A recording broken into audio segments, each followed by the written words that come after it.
നമസ്കാരം. നിയമസഭാ തിരഞ്ഞെടുപ്പ് പടിവാതിൽക്കൽ നിൽക്കെ പത്തനാപുരത്തെ രാഷ്ട്രീയ ചിത്രം ചൂടുപിടിക്കുന്നു. മന്ത്രി കെ.ബി. ഗണേഷ് കുമാറിനെ സ്വന്തം തട്ടകത്തിൽ വീഴ്ത്താൻ ഉമ്മൻചാണ്ടി വികാരം ആയുധമാക്കുകയാണ് കോൺഗ്രസ്. പത്തനാപുരത്ത് ജ്യോതികുമാർ ചാമക്കാലയെ സ്ഥാനാർത്ഥിയായി ഉറപ്പിച്ചുകൊണ്ടുള്ള നീക്കങ്ങൾക്കിടയിൽ ഗണേഷ് കുമാറിനെതിരെ കടുത്ത ആരോപണങ്ങളുമായി ചാണ്ടി ഉമ്മൻ എം.എൽ.എ. നേരിട്ട് രംഗത്തിറങ്ങിയിരിക്കുകയാണ്. ഇത് പത്തനാപുരത്ത് പുതിയ രാഷ്ട്രീയ പോർമുഖം തുറന്നിരിക്കുകയാണ്.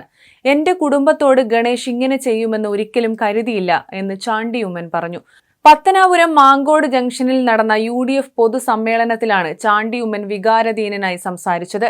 സോളാർ കേസിന് പിന്നിൽ ഗണേഷ് കുമാറും CPM-ഉം നടത്തിയ ഗൂഢാലോചനയാണെന്ന് ചാണ്ടി ഉമ്മൻ ആരോപിച്ചു. R. ബാലകൃഷ്ണപിള്ളയെ പിതാവിനെ പോലെയാണ് ഉമ്മൻചാണ്ടി കണ്ടിരുന്നത്. ഗണേഷിന്റെ അമ്മയെ താൻ ആന്റി എന്നാണ് വിളിച്ചിരുന്നത്. അപ്പൻ ഗണേഷിനെ അത്രമേൽ സ്നേഹിച്ചിട്ടും തിരിച്ച് നീചമായ പ്രവൃത്തികളാണ് ഉണ്ടായതെന്ന് ചാണ്ടി ഉമ്മൻ തുറന്നടിച്ചു. ഉമ്മൻചാണ്ടിയുടെ CD തേടി ഗണേഷ് കുമാർ കോയമ്പത്തൂരിലേക്കും തമിഴ്നാട്ടിലേക്കും അലഞ്ഞു. എന്നിട്ടും ഒന്നും കിട്ടിയില്ല. സോളാർ കേസിൽ 18 പേജുള്ള കത്ത് എങ്ങനെ 24 പേജായെന്നും ഉമ്മൻചാണ്ടിയുടെ പേര് എങ്ങനെ അതിൽ വന്നുവെന്നും കേരളം ചർച്ച ചെയ്യേണ്ടതുണ്ടെന്നും അദ്ദേഹം പറഞ്ഞു. കൊട്ടാരക്കര കേസും രാഷ്ട്രീയ പോരും സോളാർ കത്തിൽ ഉമ്മൻചാണ്ടിയുടെ പേര് കൂട്ടിച്ചേർക്കാൻ ഗൂഢാലോചന നടത്തിയെന്ന പരാതിയിൽ കൊട്ടാരക്കര കോടതിയിൽ നിലനിൽക്കുന്ന കേസ് പത്തനാപുരത്തെ കോൺഗ്രസ് പ്രധാന ആയുധമാക്കും. കോടതിയിൽ നിന്ന് നീതി ലഭിക്കുമെന്നും ഉമ്മൻചാണ്ടിയുടെ നിരപരാധിത്വം തെളിയുമെന്നും ചാണ്ടി ഉമ്മൻ ആവർത്തിച്ചു. ഗണേഷ് കുമാറിനെ വ്യക്തിപരമായി കടന്നാക്രമിക്കുന്നതിലൂടെ പത്തനാപുരത്തെ വോട്ടർമാർക്കിടയിൽ, പ്രത്യേകിച്ച് ഉമ്മൻചാണ്ടി അനുഭാവികൾക്കിടയിൽ വലിയ തരംഗം ഉണ്ടായേക്കാമെന്നാണ് UDF കണക്കുകൂട്ടുന്നത്. ചാമക്കാലയ്ക്കായി ചാണ്ടി ഉമ്മൻ കളം നിറയുമ്പോൾ അത് വിജയം ഉറപ്പാക്കും. പത്തനാപുരത്ത് ജ്യോതികുമാർ ചാമക്കാല സ്ഥാനാർത്ഥിയാകുന്നതോടെ മണ്ഡലത്തിൽ ശക്തമായ മത്സരം കാഴ്ചവെക്കാൻ കോൺഗ്രസിന് സാധിക്കുമെന്ന് നേതൃത്വവും കരുതുന്നു.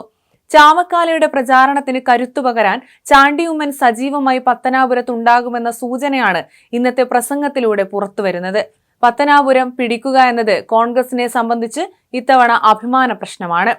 മറുഭാഗത്ത് വികസന നേട്ടങ്ങൾ ഉയർത്തിപ്പിടിച്ച് ഗണേഷ് കുമാറും ശക്തമായി തന്നെ പ്രതിരോധിക്കും. എന്തായാലും ചാണ്ടി ഉമ്മന്റെ വരവോടെ പത്തനാപുരത്ത് മത്സരം സോളാർ കേസിന്റെയും ഉമ്മൻചാണ്ടിയുടെയും ഓർമ്മകൾക്ക് ചുറ്റുമായി മാറിക്കഴിഞ്ഞു. പത്തനാപുരത്ത് 6ാം തവണയും പോരിനിറങ്ങുന്ന മന്ത്രി ഗണേഷ് കുമാറിന് ഇത്തവണ പക്ഷേ കാര്യങ്ങൾ അത്ര എളുപ്പമാകില്ല എന്നാണ് മണ്ഡലത്തിലെ രാഷ്ട്രീയം നൽകുന്ന സൂചനകൾ. പ്രത്യേകിച്ച് ചാണ്ടി ഉമ്മന്റെ പ്രസംഗം കൂടിയായപ്പോൾ ഇത് ബലപ്പെടുന്നുണ്ട്. കഴിഞ്ഞ തവണ തോറ്റെങ്കിലും വീടെടുത്ത് മണ്ഡലത്തിൽ സ്ഥിരം സാന്നിധ്യമായി മാറിയ ജ്യോതികുമാർ ചാമക്കാലയും തികഞ്ഞ ആത്മവിശ്വാസത്തിലാണ് ഇക്കുറി. സ്ഥിരമായി ഒരു എതിരാളി ഇല്ലാത്തതാണ് ഗണേഷിന് ഗുണം ചെയ്യുന്ന ഒരു ഘടകമെന്ന വിലയിരുത്തലും ഇതോടെ ഇല്ലാതാവുകയാണ്. മത്സരിച്ച 13 തെരഞ്ഞെടുപ്പുകളിൽ 9ലും വിജയിച്ച CPI ഇപ്പോൾ മെലിഞ്ഞുണങ്ങി ചിത്രത്തിലെ ഇല്ലാതായിരിക്കുകയാണ്. 2001-ൽ പ്രകാശ് ബാബുവിൽ നിന്ന് ഗണേഷ് കുമാർ മണ്ഡലം തട്ടിയെടുക്കുമ്പോൾ നെഞ്ചുപൊട്ടി നിൽക്കുകയായിരുന്നു CPI പ്രവർത്തകർ. പിന്നീട് അങ്ങോട്ട് കണ്ടത് ഗണേഷ് കുമാറിന്റെ ജൈത്രയാത്രകളാണ്. 1 അല്ല 5 വിജയങ്ങൾ. ഇതിനിടയിൽ ഗണേഷ് മുന്നണി തന്നെ മാറി.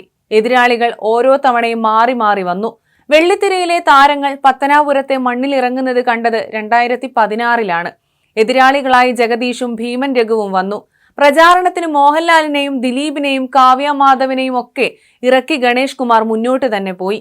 കഴിഞ്ഞ തവണത്തെ എതിരാളി ഗണേഷിന്റെ നിത്യവിമർശകനായ ജ്യോതികുമാർ ചാമക്കാല തന്നെയായിരുന്നു. 10,000-ൽ പരം വോട്ടിന് തോറ്റെങ്കിലും അങ്ങനെ എളുപ്പം വിട്ടുകൊടുക്കില്ല എന്നാണ് ചാമക്കാല പറയുന്നത്. മണ്ഡലത്തിൽ വീടെടുത്ത് സ്ഥിരം താമസമാക്കുകയാണ് ചാമക്കാല ഇപ്പോൾ. മണ്ഡലത്തിന്റെ മുക്കിലും മൂലയിലും രാവും പകലും സജീവമാണ്. ചാമക്കാലയല്ലാതെ മറ്റൊരാളെ വെക്കാനാവില്ല UDF-ന്. പക്ഷേ ഇതൊക്കെ പറഞ്ഞ് വിരട്ടണ്ട എന്നാണ് ഗണേഷ് കുമാർ പറയുന്നത്.